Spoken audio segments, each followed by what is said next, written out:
March లక్ష్యంగా నిర్వహిస్తున్న దండి March 2.0 cycle యాత్రలో మంగళవారం సాయంత్రం తిరుపతి జిల్లా నాయుడుపేటకు చేరుకుంది. తిరుపతి నుండి ప్రారంభమైన ఈ యాత్ర నాయుడుపేటకు చేరుకున్న నేపథ్యంలో స్థానిక డీఎస్పీ చెంచుబాబు సారథ్యంలో అర్బన్ సిఐ వెంకటేశ్వర్లు స్వాగతం పలికారు. వైబ్రెంట్స్ ఆఫ్ కలం సంస్థ ఆధ్వర్యంలో రాష్ట్ర వ్యాప్తంగా చేపట్టిన విశాల డ్రగ్స్ వ్యతిరేక అవగాహన ఉద్యమం 13 జిల్లాలు 100 నియోజకవర్గాల్లో సుమారు 1000 కిలోమీటర్ల మేర చేపట్టనున్నారు. ఈ సందర్భంగా డీఎస్పీ చెంచుబాబు మాట్లాడుతూ యువత దేశ భవిష్యత్తు కాబట్టి మాదక ద్రవ్యాల బారిన పడకుండా కాపాడడం ప్రతి ఒక్కరి బాధ్యత అని తెలిపారు. డ్రగ్స్ వినియోగం వ్యక్తిగత జీవితం మాత్రమే కాకుండా కుటుంబం, సమాజంపై కూడా తీవ్ర ప్రభావం చూపుతుందని పేర్కొన్నారు. డ్రగ్స్ నిర్మూలన కోసం పోలీసులు కఠిన చర్యలు తీసుకుంటూనే అవగాహన కార్యక్రమాలను విస్తృతంగా నిర్వహిస్తున్నామని తెలిపారు. ప్రజలు కూడా అనుమానాస్పద కార్యకలాపాలను గమనించిన వెంటనే పోలీసులకు సమాచారం అందించాలని సూచించారు. ఈ కార్యక్రమంలో ఎస్ఐలు బ్రహ్మనాయుడు, ఆదిలక్ష్మి, పోలీస్ సిబ్బంది పాల్గొన్నారు.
డ్రగ్స్ అనేది పూర్తిగా నిర్మూలించాలనే ఉద్దేశంతో యువతని, విద్యార్థుల్ని చైతన్యవంతులను చేసి ఈ డ్రగ్ మహమ్మారి నుంచి వాళ్ళని కాపాడాలి, వాళ్ళని చైతన్యవంతులను చేసి దాని బారిన ఎవరూ పడకుండా ఉండాలనే ఉద్దేశంతో వాళ్ళని మేలుకొల్పాలనే ఉద్దేశంతో దండి 2.0 పేరుతోటి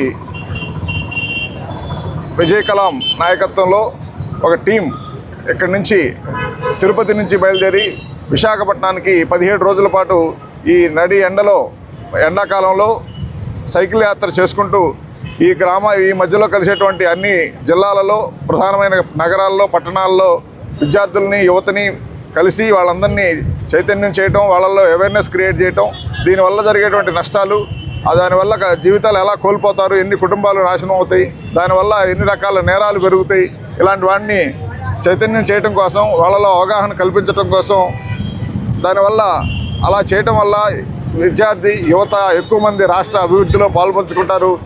ముందు రాష్ట్ర అభివృద్ధికి, దేశ అభివృద్ధికి పాల్గొంటారు. ఈ అబ్దుల్ కలాం గారి విజన్ ఏదైతే అభివృద్ధి చెందిన భారతం నిర్మాణంలో చేయాలంటే యువత అనేది ముఖ్యంగా ప్రముఖ పాత్ర పోషించాలనే ఉద్దేశంతో, అందరినీ చైతన్యం చేయాలనేటువంటి సదుద్దేశంతో యువత ఒక మంచి పట్టుదలతోటి ఒక కార్యక్రమాన్ని తీసుకొని ఇంత ప్రోగ్రాం చేయడం చాలా అభినందించాల్సిన విషయం.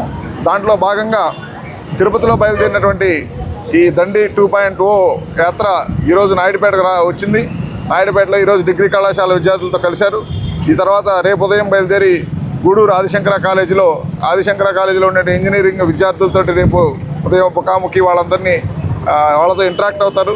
ఈ రకంగా అన్ని నగరాలు, పట్టణాలు దారిలో ఉండే ఇంజనీరింగ్ కాలేజీ విద్యార్థుల్ని అందరినీ కలిసి వాళ్ళందరినీ చైతన్యం చేయటం, దీని పట్ల అవగాహన కలిగించడం, దీనివల్ల జరిగే నష్టాలని అందరికీ మాస్ అవుట్రీచ్ అనేటువంటి మంచి ప్రోగ్రామ్ని తీసుకోవడం చాలా గొప్ప విషయం. దీన్ని ఆదర్శంగా తీసుకొని ఇక్కడ చదువుకున్న వాళ్ళు, చదువు మానేసిన వాళ్ళు, ఉద్యోగులు, నిరుద్యోగులు ఎవరు ఎలాంటి మత్తు పదార్థాలకి లోను కాకుండా, బానిస కాకుండా ఉండాలి. వాటిని కంట్రోల్ చేసుకొని మంచి ఉద్దేశంతో, మంచి అలవాట్లతోటి మంచి భారతాన్ని నిర్మించడానికి ప్రతి ఒక్కరూ కృషి చేయాలి. ఇలా చేయటం అనేది ఇలా మంచి ఒక స్వాతంత్ర ఉద్యమ స్ఫూర్తితో అలాంటి స్ఫూర్తితో అంటే అలాంటి మంచి ఒక లక్ష్యాన్ని పెట్టుకొని ఆ లక్ష్యంలో ఒక ప్రజలను కలిసే ఉద్దేశం చేయడం చాలా గొప్ప విషయం. దీనికి సంబంధించిన విజయ్ కలామన్ టీంని అభినందించడం జరుగుతుంది.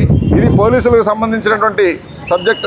దీనివల్ల నేరాలు పెరుగుతుంటే దాన్ని తగ్గించాలనేటువంటి దానికి పోలీసులు సహాయకారంగా ఉంటుంది. కాబట్టి పోలీసులు కూడా మేము ఆ డిపార్ట్మెంట్ దీన్ని ఈగల్ అనే సంస్థ ద్వారా డ్రగ్ నిర్మూలన కోసం చాలా పోరాటం చేస్తున్నాం. నిన్నే 1,25,000 మందితో తిరుపతి జిల్లాలో ఉండేటువంటి అందరూ విద్యార్థులతోటి ఆ ప్రోగ్రాం ఒక వీడియో ప్రోగ్రాం జరపడం జరిగింది. దాంట్లో ఈ ప్రోగ్రాం స్టార్ట్ చేశారు. ఇది అందరూ దీన్ని అర్థం చేసుకొని అవగాహన కల్పించుకొని ఎవరు తల్లిదండ్రులు కానీ టీచర్లు కానీ పెద్దవాళ్ళందరూ ఎవరైతే ఇలాంటి దీన్ని డ్రగ్ మహమ్మారిని బారిన పడుతున్నారో వాళ్ళని కాపాడుకోవాలి, వాళ్ళందరినీ చైతన్యం చేయాలి. ఆ ఉద్దేశాన్ని ఈ మెసేజ్ని అందరూ తీసుకోవాలని కోరుతున్నాను. వైబ్రెంట్స్ ఆఫ్ కలాం ఆర్గనైజేషన్ వ్యవస్థాపకుడిని, భారతరత్న డాక్టర్ ఏపీజే అబ్దుల్ కలాం గారు కలలు కన్న అభివృద్ధి భారత్ను నిర్మించాలనే లక్ష్యంతో దానికి కావలసినటువంటి యువశక్తిని తయారు చేస్తూ ఈ యువతలో దేశభక్తిని పెంపొందిస్తూ మాదక ద్రవ్యాల పట్ల అవగాహన కల్పిస్తూ భావి భారత పౌరుల్ని ఈ దేశ అభివృద్ధిలో భాగస్వామ్యం చేయాలనే సదుద్దేశంతో తిరుపతి నుంచి విశాఖపట్నం వరకు 17 రోజుల పాటు 13 జిల్లాల మీదుగా 1000 కిలోమీటర్ల సైకిల్ యాత్రను ఆనాడు స్వాతంత్ర సంగ్రామంలో మహాత్మా గాంధీ గారు దేశ ప్రజల్లో ఏ విధంగానైతే స్వాతంత్ర కాంక్షను రగిలించాలనే సదుద్దేశంతో సబర్మతి ఆశ్రమం నుంచి దండి గ్రామం వరకు 240 మైళ్ళు పాదయాత్ర చేస్తూ ఉప్పు సత్యాగ్రహాన్ని నిర్వహించారో ఆ మహనీయుని యొక్క స్ఫూర్తితో నేడు దండి మార్చ్ 2.0 అనే పేరుతో ఈ దేశ యువతలో మాదక ద్రవ్యాల పట్ల అవగాహన కల్పిస్తూ వారిలో స్ఫూర్తిని నింపాలనే ఉద్దేశంతోనే ఈ దండి మార్చ్ 2.0 డ్రగ్ ఫ్రీ ఆంధ్రప్రదేశ్ మిషన్ని మేము ప్రారంభించడం జరిగింది. నిన్న తిరుపతి జిల్లా కలెక్టర్ గారు పెద్దలు వెంకటేశ్వర ఐఏఎస్ గారు మరియు డైనమిక్ పోలీస్ ఆఫీసర్ ఈ జిల్లా ఎస్పీ గారు సుబ్బారాయుడు గారి యొక్క చేతుల మీదుగా ఈ కార్యక్రమాన్ని ప్రారంభించుకొని ఈరోజు ఈ నాయుడుపేట గ్రామానికి 2వ రోజుగా చేరుకోవడం జరిగింది. దయచేసి మీడియా పెద్దలు ప్రతినిధులందరూ కూడా ఇది ఏ పార్టీకి, ఏ కులానికి, ఏ మతానికి సంబంధించిన విషయం కాదు. దేశభక్తితో యువతలో స్ఫూర్తిని నింపాలనే కార్యక్రమంగానే దీన్ని నిర్వహిస్తున్నాము. దయచేసి మీ సహాయ సహకారాలు అందిస్తూ దీన్ని ఎక్కువ మందికి చేరవేయాలిగా మనస్ఫూర్తిగా మిమ్మల్ని కోరుతున్నాం. మరిన్ని న్యూస్ అప్డేట్ కోసం A3 న్యూస్ ఛానల్ని సబ్స్క్రైబ్ చేసి బెల్ ఐకాన్ను ప్రెస్ చేయండి.